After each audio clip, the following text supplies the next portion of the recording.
No, I just put it there. Why are we making music today? What is the reason behind it? Why are you creating the sound that you are creating? You know, because it's almost like everything sounds the same. What are we trying to do with the music that we are creating today that is going to push it forward to allow for new and creative avenues to present themselves? Well, for me, everything really started with, you know, the birth of the screech, or not really the birth, but in my case, the discovery of the screech, you know? So, ever since that discovery, I've always been like, what is a new and creative way that I can implement the screech into different styles of musical expression, you know? And I come from a very musical background where in my family we listen to all types of different music from all types of different people and different backgrounds. So I've never really had a hard locked bias on what I prefer to listen to musically.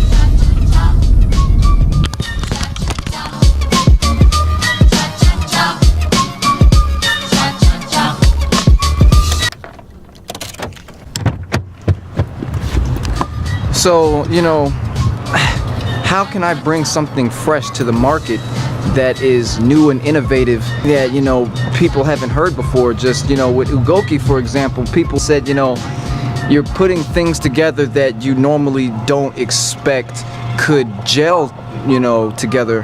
And that's an accomplishment for me, because that means that this is something new, you know?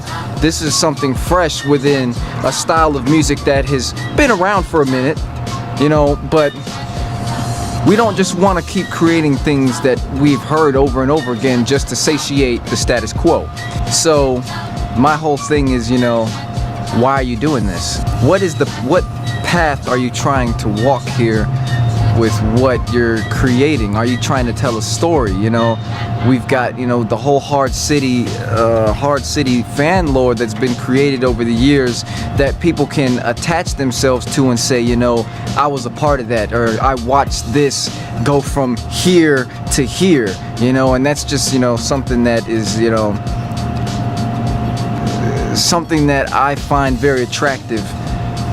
And for myself, because, you know, if I was on the outside looking in, I would want it to be that way, to feel like I was involved, you know, to feel like I watched something be created and curated, you know, because for the longest time, you know, hard trap, you know, started as essentially, it was drum work. You know, you've got your drums, you've got your 808, and you've got your screech, and that was pretty much all the track consisted of. There was nobody, you know, creating things around the drop. You know, what story are you telling subsonically? What story are you telling through the frequencies, through the different, you know, instruments and rhythms that you're implementing into the soundtrack, you know? So it's like, for the longest time, it was a very bare bones approach to creating. Now you've got things, you know, with the rise of, you know, what they call rhythm and dubstep, which has been around forever, and, you know, house music and whatnot, and now you're seeing artists implement, you know, different aspects of this style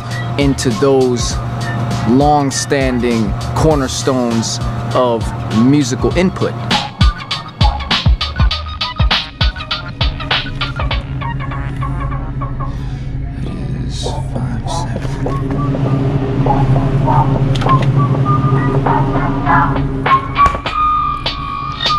What kinds of little gadgets there? Yep, out working today. Oh.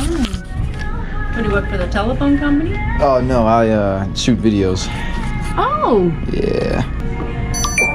Do you like doing it? I love it. Do you? Yep.